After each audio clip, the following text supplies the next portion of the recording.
go and talk about mental preparation for athletes, yeah? What is athletic and sporting performance? Can anyone tell me without reading the slide? Kate, I know you're looking at reading the slide.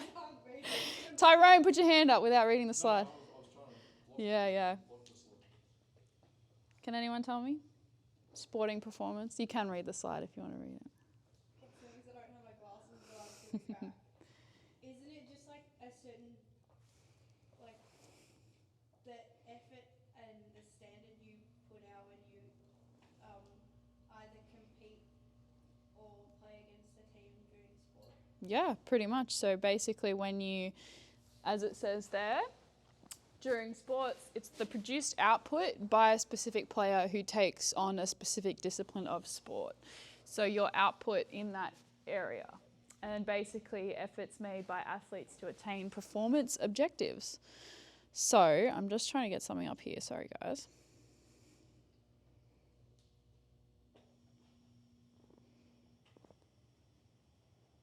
We'll just pause for a second.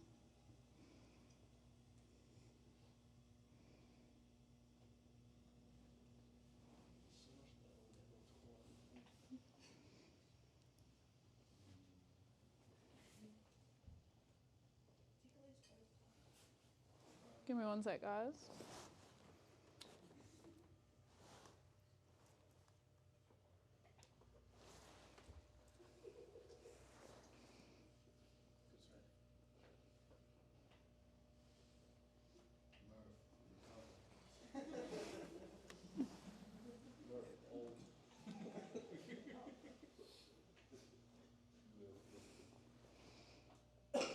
Alrighty, so essentially, sports performance can be defined as the output produced during an athletic discipline of a specific player at any specific time during that discipline. So it's based on someone who holds a certain level of athletic identity, whether it's someone who just goes to the gym once a week or someone who is an AFL player that trains 5 to 6 times a week and plays regularly. So it comes with efforts. It comes from efforts made by athletes to attain performance objectives and includes the maximum possibilities that individuals can produce. So next we'll talk about what is athletic preparation. So most of us here today use SRA, Sean and Ben and Sam and all of the others that are surrounding us here to prepare our bodies physically. Whether you're preparing for heavy contact with football, balance required for dancing, coordination, agility seen in basketball, or just pure strength that you get from rowing, things like that. You're all preparing for some kind of upcoming athletic event. So we prepare our bodies physically. We go to the gym regularly. We follow Sean's guidelines for developing strong and capable bodies for our specific sport discipline. We spend countless hours on field or on court training our skills to be the best we can possibly be. But how many of you here dedicate time to actually preparing yourselves mentally for your game? Yeah? 1. Anyone else? 2, yep. 3, yep. Anyone else? So, 3 of us so far in this room prepare ourselves or knowingly prepare ourselves mentally for what it is to be an athlete and for our games and for our next events. So in saying that, how do we prepare ourselves mentally? Do you guys have any ideas? I feel like listening to music to get yourself in your own comfort zone, so like you're in the zone kind of thing. Yeah, absolutely. Anything else? Like this probably applies more specifically long term, but like make sure I do the same routine in the evening or along the lines, and then when I wake up I have kind of hour or couple of hour blocks to just calm down, not think about the game, and then also give time if I'm driving to the game, then think about it, but really just kind of disassociate from my sport for enough time for myself to relax and kind of get ready and then start thinking about it instead of overthinking the entire morning before I play a game. If it's a 2 p.m. game, I can't control anything up until I get out on the field. Yeah, that's exactly right, yeah. Anyone else want to put in a... Anything that you guys do pre-game to prepare yourselves mentally for your next game? Control breathing, yeah. During the anthem, yeah. So that's a perfect time to do it. So as we can see just from those 3 examples, that it is not for everyone. Everyone does something completely different to everyone else. You know, one person might do controlled breathing, the other's going to just dissociate and just ignore the game for a period of time. Some of us listen to music.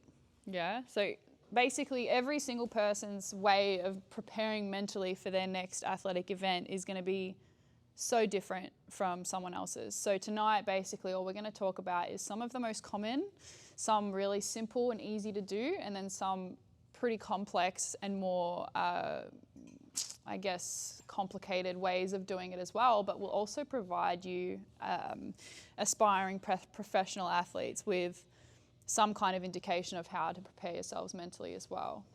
So first, I'm going to introduce you guys to Trey.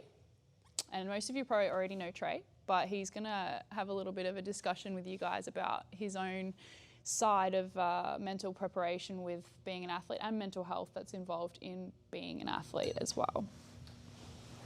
Hello. I know, like she said, I've met most of you guys, but some of you guys that haven't. My mental story started when I was about 12.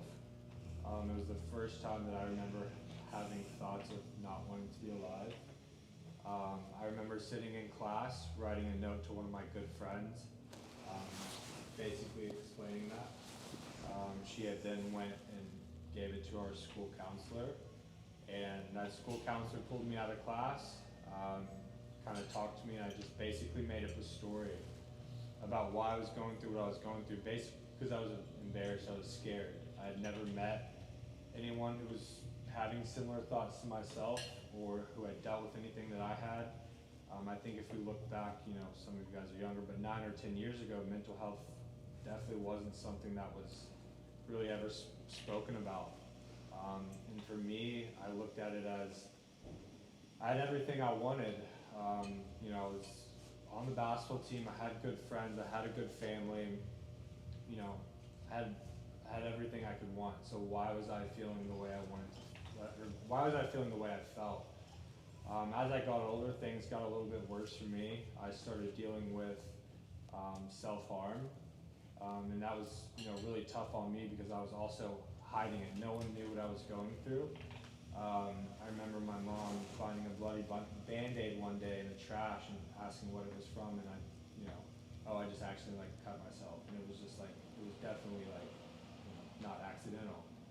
And, you know, it was tough for me feeling like I was hiding a part of my life that, you know, no one knew about. It was hard for me being 13, 14, 15, 16, going through that stage of life, feeling like I was just hiding so much of myself from everyone I loved. And it was basically because I felt embarrassed. I felt scared of what I was going through, what people would think, or what people would say. And I look back now and I would, you know, tell my younger self, you know, it's okay not to be okay. You know, there's so many people who go through different things throughout life, whether it's losing people, whether it's losing a partner, whether it's losing friends, failing a test, you know, all those emotions that we feel when bad things happen, like, are all okay. For me, as I got older, you know, my first year of university, obviously I played basketball. So we had to be there during the summer, and so for us, we had to spend 10 weeks in summer school before school started. So it was us, football, women's volleyball, men's volleyball, and I think like golf. So we were all on campus together during that summer. And probably within the first couple weeks I was on campus, we had a lady from the counseling center come through and give us like a questionnaire. And I answered truthfully, not thinking anything would come from it because of what I had dealt with in the past in terms of me just kind of making excuses for what I'd gone through, but I you know, was honest. And then the next week, she came back and you know, talked to me. And that was my first glimpse into counseling. And I look back and say, like, counseling genuinely like saved my life. From then, you know, I've been in counseling off and on for a while, and I know some of you guys are younger, so this may not connect, but counseling and medication, it's just like dating. It takes a while for you guys it takes a while for us to find our partner. Some people find their lifelong partner early, some people find it late, but it's all about finding the one that's right for you. And so for counseling and medication, it's all about finding what helps you. So the medication that helps me may not help her, may not help you guys. It's just important. So my first year of university, I was diagnosed as having severe depression and anxiety. And I look back at the time, I was like, wow, I went through 6 years of not knowing anything of what I was going through. How is any of that possible? I would have loved to have been able to get help earlier, or I look back at people who had felt the emotions I had felt and may not have made it out of those moments and may have taken their life, and all because they didn't know, all because they couldn't get the help they needed, all because no one stepped in and kind of volunteered themselves to help. And I was thankful that I had someone kind of show me the way. My first year, I was hospitalized a couple times for just basically not feeling safe. And it was just really hard for me to adjust to college basketball. I was a Division I athlete while also taking 18 credit hours, while also being away from my family for the first time. It was a lot of pressure that I was feeling. Going into it, they had talked about redshirting me, which would mean that I would sit out that entire year. And I was like, nah, I'm not doing that. I'm not spending 5 years at college. And I worked my tail off that summer, lost 20 pounds, 10% body fat, got to where they wanted. I started my first game as a freshman, the first year, or that first game of that year.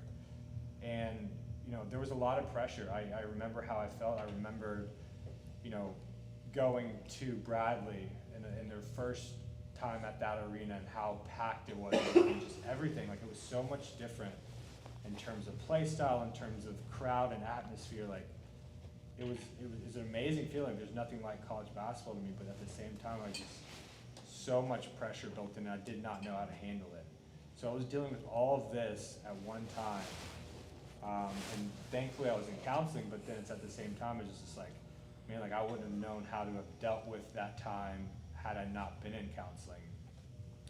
I was also put on medication. Medication really helped me.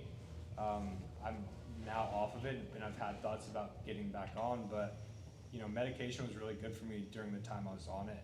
It's just all about being consistent, which at times was hard for me. But then going into year 2, after the season, things just kind of got tough for me. Kind of the high of the season kind of wore off, and it was just dealing with a lot.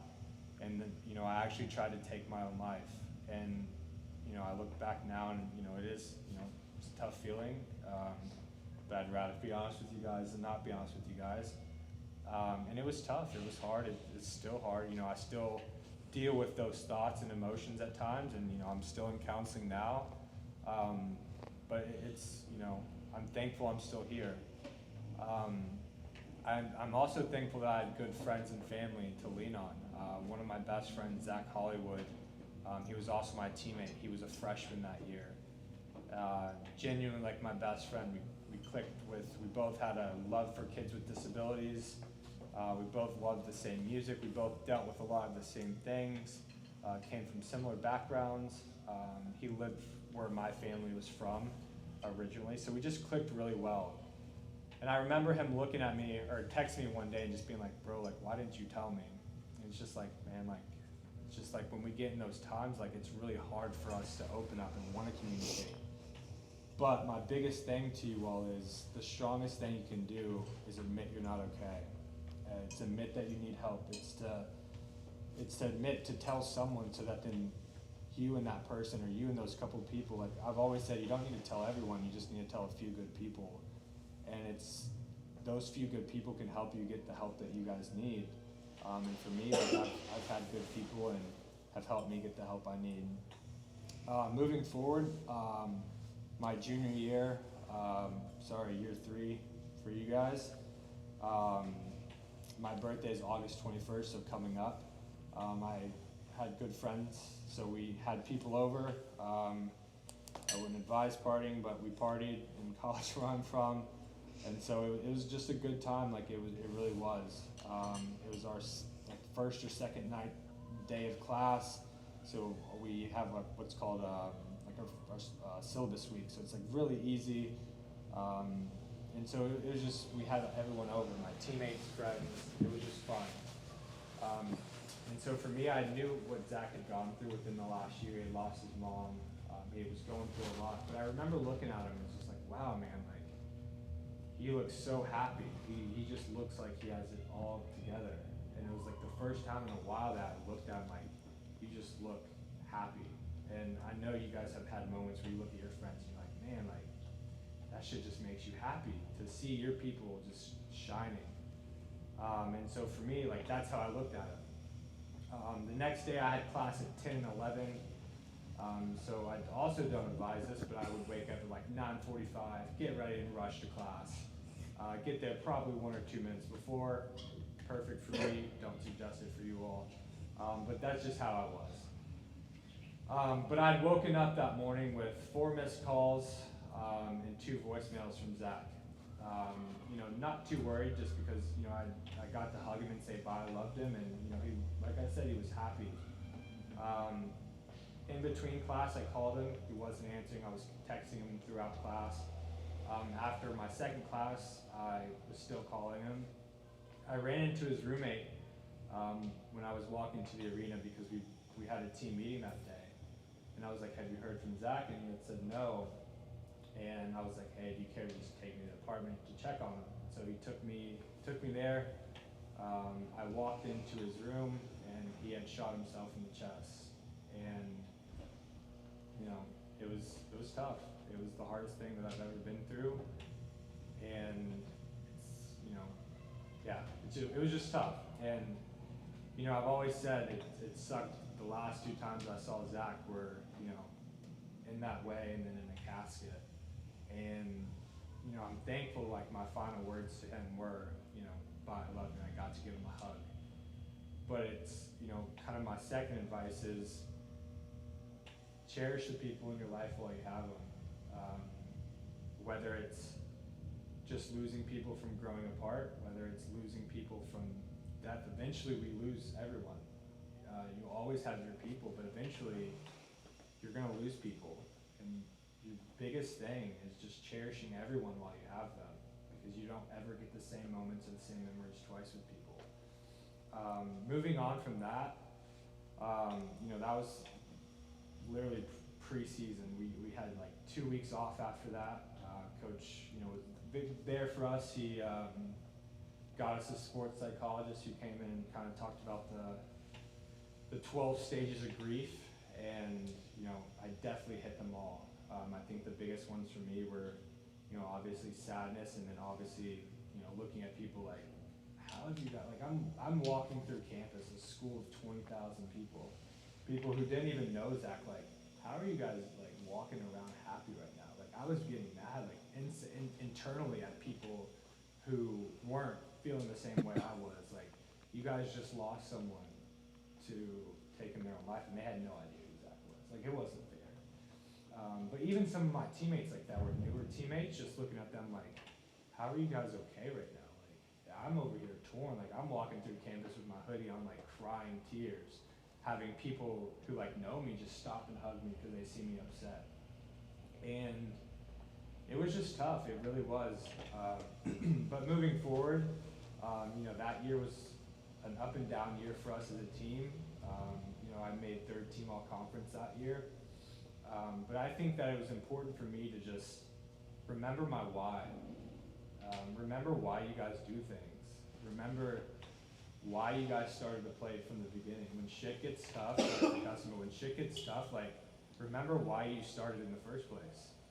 Don't ever like let any of that go, because you guys are gonna go through ups and downs. It's sport, it's life, it's how shit works out. Not everything is, a straight line. Progress and growth will always be linear. We'll always go up and down. We'll always have to take steps back, but we're always aware that eventually we're going to take steps forward too. But moving forward, graduated college. My senior year, I got to speak at the Final Four, and for those of you who all don't know, the Final Four is like the biggest college basketball tournament. I got to speak to about 80 coaches about mental health and players, and it was phenomenal. I loved it. I love these opportunities, no matter if it's 6 people, 15 people, 800 people. Like, I love the opportunity to tell my story and just impact lives. And after that, I won the 2020 NCAA Inspiration Award, which it goes out to someone who overcame tragedy and is just inspiring and using their platform to inspire others. And it's, I don't do what I do for recognition. I don't do what I do for awards. I do what I do to just impact people. Because if one of you all leave here and say like, wow, like I really took something away from that, and then you guys go tell someone else, and then they tell, like, I've done my job. Like, I've done everything that I was put here to do, and that's to just leave a trickling effect of positivity, of just ending the stigma around mental health, and allowing people to just grow and realize, like, mental health is serious, and to cherish your people. And then I also became a professional basketball player, and 12-year-old me, like I've really had put this in myself like last week, like 12-year-old me would be my biggest fan. Like I look back and it's like I've been through so much shit. I've had ups and downs with basketball, ups and downs with life, but 12-year-old me would be so proud of the person that I grew up to be. And so leading on this note, like my biggest thing to you guys in terms of preparing for sport, I'll always remember your why. And when you're going through bad moments, when you're going through, tough seasons, like this has been a tough season for me personally. Like we're winning, but I look back like, damn, like I'm not playing as well as I've wanted to play. But I've always put myself in a position of like watching old games, like putting myself in a position like I had 33 and 18 in one of the top leagues last year, 2 years ago.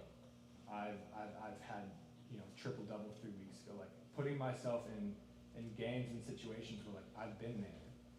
And then when I'm going to the games, I'm mentally putting myself in a position like, okay, when you had your best game, what was that like?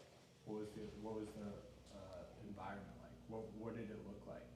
And just 2-3 weeks ago, like I literally had put myself back in Cyprus in a game where I had like 18 against the top team in the league, the team that won the championship. And it's like I put myself, I could see it all. Like I looked down mentally and saw the players from Cyprus that I was playing against. And it's just like taking those mental reps, even guys that are injured, taking mental reps when you're, even if you're healthy, like just taking those mental reps are important to understand, like you may not be playing as well as you want to. Life may not be going as well as you want to, but you've gotten through 100% of the bad days, the bad games, the bad practices, the bad plays, the bad moments. You've gotten through every single one of them. Number 2 is like this sport, like you're all sport, that shit does not define you as people. Like none of that, at the end of the day, none of it matters.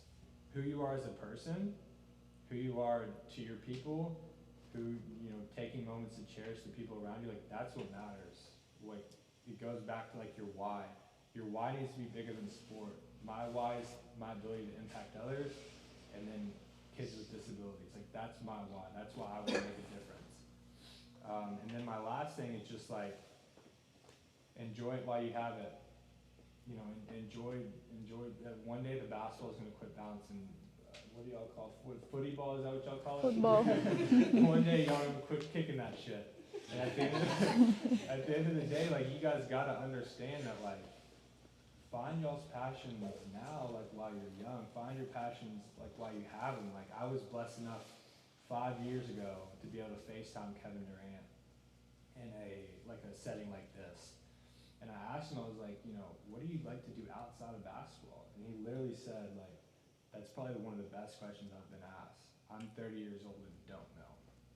Like, you don't want to get to that position where you're 30 and figuring that out. He's a millionaire. Like he never has to worry about another meal. he never has to worry about anything else. And I hope one of y'all become a millionaire one day, but the likeliness of it happening isn't very likely. So it's like, figure that shit out now, while most of us are relatively healthy, have a good mind, have everything going for us. Like, figure it out now, like what you're passionate about outside of sport. And then in terms of sport, go after it. Don't let anyone stop you from doing anything. Go after everything you want. Don't let any bad season, bad play like define you. Like I said, like I'm having not the best year I wanted to, but at the end of the day, like I look back, like the season doesn't define me. I know I'm a good player. I know I'm a good athlete. Like I know I'm a good person. And so that's all I got.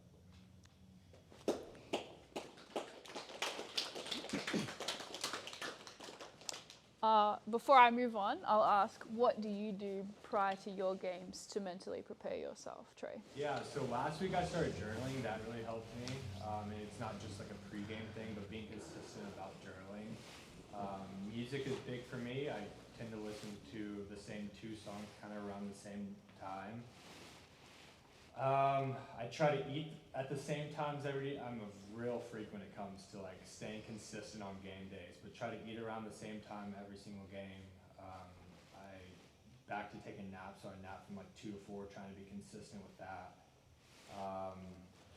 And then like I said, like the visualization thing, like putting myself in a place of like just right before I go into the gym, I just sit in the car and just imagine. Like it's so easy to think about like the bad things that can happen, but it's like I imagine myself like I haven't dunked on anyone all year, and it's like I'm imagining myself dunking on people. Like I'm imagining myself, I've hit 1 3 this year, imagining myself hitting threes, imagining myself making shots, imagining myself making good passes, us winning. It's like putting yourself in a place to succeed. I mean, even if you don't succeed in a sense, like you're still putting yourself and understanding that you have the capability to do all the things. And because at the end of the day, who cares who doesn't believe in you? You gotta believe in yourself. Thanks. So moving on, guys, we're going to start with the very first thing we're going to talk about is for mental preparation. Prior to a game, prior to any event that you've got coming on, is breathing. It's probably the simplest and easiest and less time-consuming strategy possible for allowing yourself to get mentally prepared for your game and for your upcoming performance. So basically this would involve closing your eyes. If you want to keep your eyes open, you can, it's fine. But you breathe in, and it's not just normal breathing in and then breathing out. You breathe in for about 5-6 seconds, and you're counting to yourself that you're breathing in. So you breathe in for 5, 4, 3, 2, 1, and you actually hold the breath for about 4 to 6 seconds, and then you release it for up to 8 seconds. So you really want to get the biggest depth of breath that you can outward. It doesn't necessarily matter about the in, but you want to let the outward one go for as long as you can, and then you just want to repeat it. You repeat it, and you repeat it for about 3 to 5 minutes prior to a game, during national anthem, whatever works for you guys, but it is not very time consuming. It's only 3 to 5 minutes. And at first, you might notice that it's not doing anything for about 30 seconds to a minute. It might not be doing anything, but over time, the more you do it in that 5-minute span, you'll notice stabilization with your pre-performance stress. So the feelings of anxiety, the sweat response, the heart rate, all of that starts to slow down. So then you can make better informed decisions during your game. You'll notice it actually internally will stabilize your cortisol. Well, you may not notice that, but that's actually what's then stabilizing your feelings of anxiety, your feelings of stress, your sweat, your heart rate. When your cortisol levels in your body get stabilized, that's the response that you'll receive. And basically, from a psychological perspective, it will increase your focus. So when you get into the game and you step on the court, on the field, you get in the water, whatever it is, you'll be 100% more focused. You'll notice the differences. So the next one we're going to talk about, visualization, something that Trey brought up as well, is something that he does, right? It's another very effective way for preparing yourself. The idea behind visualization is to dedicate specific periods of time where you focus on images or scenarios that you do in every game, in every training. So actions or behaviors that you would do during any athletic performance that you guys do. So you would start by closing your eyes. Again, you can leave your eyes open if you want, but it's a lot easier to visualize things when you don't have anything to look at. So when your eyes are closed, it's a lot easier. For example, Sean would visualize how he would lock somebody up on defense because he can't actually do it. So he'll try and visualize it. But I'm just kidding. But the concept is there, right? So a basketball player would visualize what aspects of their defense need to be right. This might be they need to get low. They need to make sure the lateral movement's there, maybe do a cross step, things like that. And then they visualize themselves actually performing defense on somebody who is a very good offensive player. Maybe they'll visualize a back cut if they're being overplayed. This means that when the situation arises and they are overplayed in the next game, straight away, they'll back cut. They won't even think twice about it. It'll happen because they've already processed in their head that part of happening, right? That will happen and then they're gone, back cut. Easy layup, right? So the best part about visualization is when you sit there and you focus on these specific images and, actions, performances, whatever, you're actually stimulating the same area of your brain that you would if you were physically doing the activity. So you go and do a back cut. If you think about that back cut, you're stimulating the same area of the brain as actually doing the back cut, right? So that you don't even hesitate, and that will really help you guys down the track. Even if it doesn't matter what sport you do, it doesn't matter if you're dancing, if you visualize a pirouette, I think it's called, whatever it is, visualize it, spend 5 to 10 minutes, visualize as many things as you want. Doesn't matter, there's no list, there's no criteria, but if you get yourself in the habit of visualization, you'll find a big difference to the way you guys play, to your hesitation levels, to your instincts even, and then there's no hesitation. It becomes nature, it becomes instinctual. So the next one is progressive muscle relaxation, or PMR. This is a good way of kind of preparing more so your muscles and the connection between your muscles and your brain for an athletic event. So the idea is to do it in an environment that you can lie down in, where it's peace and quiet. So probably before you leave, and before you start driving to your game, or even if you get in the locker room, you lie down, whatever. Find an area where you're in peace and quiet and you can lie down. So the idea behind progressive muscle relaxation is essentially to build the muscle tension up as much as you can in specific areas or muscle groups, say your quads, your hammies, whatever, specific areas. You want to build that tension up as much as you can for about 5 to 15 seconds. You hold it there for that long and then you just release it. And you just release that area for 5 to 15 seconds again, and then you go to the next leg or the next area that you want to work on. And you'll notice, once you've finished isolating those specific areas of focus, you'll notice your muscles will feel a lot less tense. You'll feel a lot more relaxed, and then you get on the court and your muscles will feel relaxed. And it won't be to the point where it can damage you or anything if you're too relaxed. It basically gives your muscles that extra edge so that they're ready and they're prepared to then move on to the next stage of being an athlete. So more complicated areas now, if you guys are ever interested in things like this. So there's biofeedback training. So essentially, this is a form of mental preparation used by a lot of health professionals and athletes.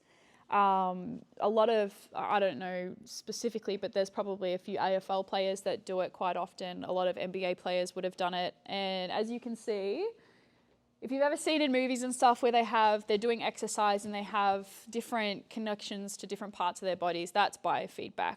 Essentially what they're doing is trying to allow that person and the health professionals to understand what parts of each body, or what each part of the body that then works during a specific exercise. So biofeedback essentially uses these sensors that are connected to his body there, right? And it helps gain more information, and in turn it helps athletes psychologically prepare so that when they get on the field in the water, they know exactly what muscle to use, they know exactly how they need to be using it. And then that actually helps them psychologically prepare to perform those actions quicker, easier, without hesitation. And for those recovering from injury, it actually, any of these things right now, it really takes away that mental hesitation of, can I really do this after I've just come back from injury? Am I ready to do this now? It'll be second nature. You won't even question it. So basically, you know that when you feel intense stress, that you feel that anxiety, that pre-performance anxiety, once you figure out through biofeedback what's happening, you can then find strategies to keep your heart rate down and keep it at a healthy level. You can then put in place things like breathing or progressive muscle relaxation. So then you can get out on the court, on the field, in the water, and you can just go and just play to the best or be the best of at your whatever ability you've got, you'll be the best. So a few more things here before we finish up. So you've got something called autogenic training, which I'm sure a lot of you probably have not heard of. It's pretty similar to progressive muscle relaxation, but it more so focuses on lowering your breathing and your blood pressure, basically to produce just more feelings of overall well-being. So it is a very effective strategy for decreasing physiological responses. If you notice you get jittery, if you notice you're sweating too much, if you notice your heart rate's too high, this is one that you would want to work on. And then to finish up, desensitization training. Has anyone ever heard of desensitization? Yep, do you guys want to do you know what it might be? You want to explain it? Charlie? I guess like kind of repeatedly putting yourself in scenarios that make you uncomfortable to Yes. Yep, that's exactly right. So basically, a lot of people do this for anxiety as well when they've got severe anxiety. It's desensitization training basically involves repeated exposure to any anxiety-provoking or stress-provoking stimulus. And that basically means that when you get this pre-performance stress, you sweat too much, even if you don't feel anxious, if you sweat too much, if you get jittery, if your heart rate's going through the roof, it's likely that you still have anxiety there. You just don't know that it's anxiety. It's just a physiological response. And that comes up pre-performance regardless. And it's essentially a way which you can do this with visualization is if you're repeatedly exposing yourself through visualization to these specific movements, to these specific game-like scenarios, you're going to find over time that you won't have an increased heart rate to a degree that, can be stressful. You won't sweat too much and you won't be jittery anymore. You won't be scared and you won't be afraid to get on the court. You'll literally be there and say, yep, I'm ready to get shit done. That's pretty much what it's going to be like. So desensitization worked with visualization is going to be really good for you guys. And if you can incorporate visualization, breathing, things like that into your everyday routine as an athlete, you'll notice desensitization will happen regardless. So they kind of come together. So finally, is there any questions for anyone? There doesn't have to be, but I'm just asking if anyone wants to have questions. Riley, can I ask about your paddle? Yes, we could answer that. Do you? No? What sort of things can a paddler do before, like a race? Like when he's on the water, wait, you can explain it better than I can. Yeah. Well, like, what should we, I like How long do you have pre-race? as much time as you want, pretty much. Yeah. So probably the biggest suggestion I would have would be to start off with breathing. Are you in a scenario where you can close your eyes? Yeah. So then the next step I would say is you can see the race that you're going to do. You can see the track while you're in the water. The next step would be to then close your eyes and visualize, okay, I can see the track. What am I going to do here? What am I going to do here? What's going to happen here? So that when you get there, you just do it. It's second nature. But visualization for that is going to probably be your best friend, I'd say, especially when you can see it. Anyone else? Yeah. What do you like to do outside of basketball? Just to try. What do you like to do? So I'm very big in like mental health. So like public speaking, doing things on social media in terms of trying to help others, like bringing up or helping others makes me happy. I'm kind of into photography as well. I like animals. This Sunday, I bought myself an early birthday present, so I'm swimming with sharks on Sunday. So yeah, I'm kind of into a lot of different things. Video games, my friends back home. So yeah. Okay. This is kind of like almost like mental preparation or like post game coming down from the adrenaline from a game. And I don't know, this is kind of something that I've picked up not recently, but the last couple of seasons, is spending 10 minutes after my game, like after we've gotten a chat from the coaches, sitting in my car and just either being really happy or kind of like upset about the game and just letting myself have 10 minutes. And then almost after 10 minutes, it's like, okay, the game's done.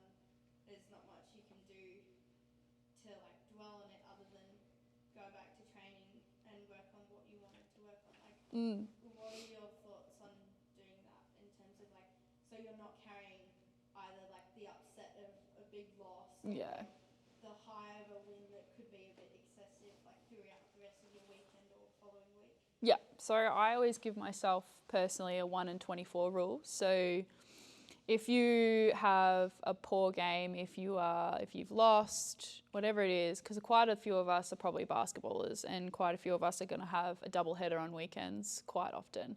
And it's like, even footy sometimes, I don't know how that works or anything else. You might have a race one after the other. But if you lose, you have 1 hour. You process it, you move on. If you win, you have 24 hours. You process it. After that, don't be arrogant anymore. You move on. Because eventually you'll have to come to the realization that you need to process the emotions. Happy, bad, whatever it is. But I give the 1 hour for negative emotions because you don't want to go into the next game with negative emotions. But I give the 24 hours to positive emotions because you want to go into the next game with positive feelings, with positive emotions. You want to go in saying, I'm going to get shit done. I'm going to get it done. I'm going to win. Because otherwise, if you don't have the confidence to go into the next game and win, you're not going to win. My college coach, I like that, but my college coach always said, never get too high, never get too low. So it's also understanding that, not letting yourself get too highs on wins or too lows on losses. And then always was saying it's over at midnight. So we typically play like Tuesday, Saturdays, but would have Sunday off, practice Monday. So it was like no matter win or loss, like it's over at midnight. New day. It's time to move on and get prepared for like the next one. Yeah. But yeah, it's good. You can give yourself 10 minutes, you can give yourself an hour. If you don't have a game the next day, give yourself really as much time as you need. But the thing is that these techniques, anything that we talk about, it's not going to be the same for everyone. It's like dietary requirements with Riley. She's going to tell you it's not the same for everyone. What works for Trey, having a 2-hour nap, does not work for me. I'll fall asleep in the game. I'll be dead. But for Trey, it works. So it's like, it doesn't matter. It matters what you do for you, but not everyone's going to be the same. Are there any other questions, guys?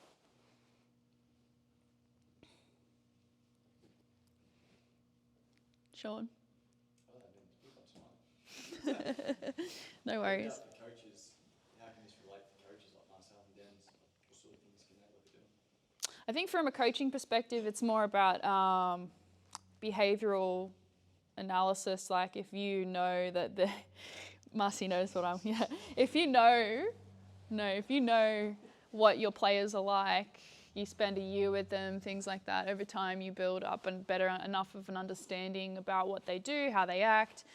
And if you've had your own mental health things going on, you know that things like when a player if their smile doesn't reach their ears, you know that something's not 100% right. If they're slouching the whole training, if they're quiet but they're usually upbeat, something's not right, For a coach themselves, the same thing would apply in terms of what we just spoke about for wins and losses. If it works for you to go back and then look at all the footage where you could have gone right as a coach, if that works for you, do it, but don't do it obsessively. If you start to do things like that obsessively, it's that's not your why for coaching. If you start to do it obsessively, it becomes something that overwhelms you too much. So I would do the similar advice. Whatever works for you guys will work for you, but not for everyone else. But all right. But keep an eye out essentially for your players and yourself as well in those areas. When I had the opportunity to speak to coaches, I always harped on like being intentional about knowing your players and getting to know your players and caring. Because in the reality of it, a player, you're walking up and coach is like, "How you doing today?" Most of you guys are just gonna say, "Good." Just get ready for practice. But I was thankful, I had a coach that, I know it's a little different here, but who would, be intentional about having me come into his office once or twice a week and just checking on me outside of practice, away from, everyone. Because, at the end of the day, if I'm not having a good day, I'm not going to sit here and tell you, "Oh, I'm really struggling today," 10 minutes before practice. So it's just being intentional about, and that's with, life and people in general, but as coaches being really intentional about being there for your players. Any other questions, guys? What about parents? How can parents be involved and do similar things like this? Stop pushing your kids to be something they don't want to be. That's the one piece of advice that I can give parents is stop pushing your kids to be something that they don't want to be, and figure out, same thing as coaches, figure out if that's really what they want. If it's not what they want, you have to support their decision regardless of what they want or what you want, essentially. The biggest issue with parents these days and young kids is that they're just going to push at them. They'll yell at them from the sidelines, yell and yell and yell, get in the car and be like, "You could have had this many points, but you missed these amount of shots." Like, that's one of the biggest mistakes from a personal perspective and point of view as well. That's what happened to me as a kid growing up, and that I hated the game after that.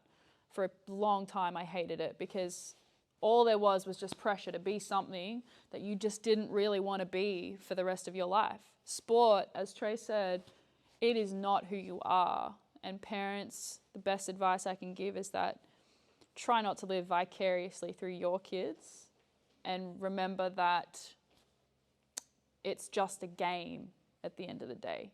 It's not going to be their entire life. Like, you look at these NBA players, half of them are now getting PhDs or further studies because they've realized once they retire, crap, what am I going to do now? I have nothing to do with my life. Yeah, I have a shit ton of money, but there's only so much you can do with your money. Money is not going to buy them the happiness that they're looking for. So just remember that being an athlete is not your identity. It's not who you are. It's not what makes you who you are either. It's a part, but it's not the defining factor of who you are. So if an athlete's dealing with pressure from his parent pushing him too hard, how would they approach that conversation? Depends on if they've spoken to anyone else about it. If my number one advice would be to talk to your parents. Always communication is the number one thing. If your parents aren't approachable in that aspect, what I did was that I eventually got to a point where I confronted my parent about it, and I said, if you cannot just come and watch me and enjoy watching me, you're not welcome anymore. And if that's that, that's that. If you need to go and find a lift from teammates, find a lift from teammates. Because at the end of the day, if they're the ones that are bringing your mental health down because they're putting so much pressure on you, then they're better off not being there while you do that. Because you need to be enjoying this while you're young. These are the only years that you get to do it. When you grow up and you get old and things like that happen, you can't do it anymore. So you may as well want to do it while you can and enjoy it while you can. So that would be my number one advice. Talk to your parents. If talking to them doesn't get through, go to your coaches and tell them what's going on. The best way to go about anything in life is open communication. If you can't have open communication with anyone, with your coaches, with your club, teammates, whatever it is, then you need to find a way to get that. I think just going back to the parents is, your kids don't need a second coach. They need just support and understanding, like bad games. They don't need you to tell them they had a bad game because most likely they know it. They just, sometimes it's peace and quiet, sometimes it's support, sometimes it's getting them their favorite food, whatever it is. Like they don't need that second coach. They just need your support.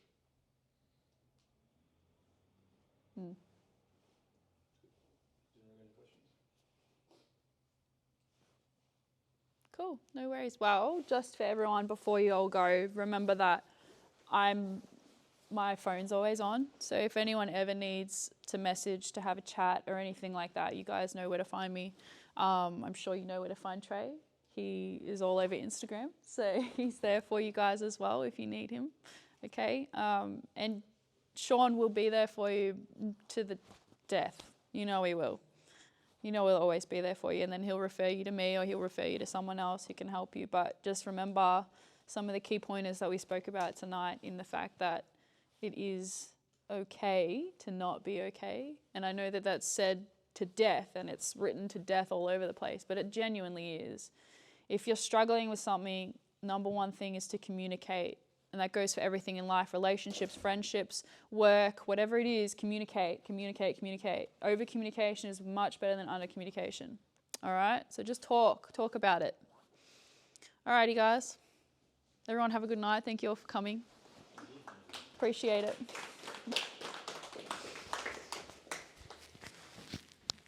Where's your microphone?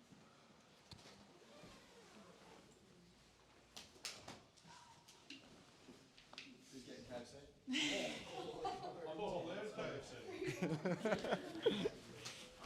It's a tough concept.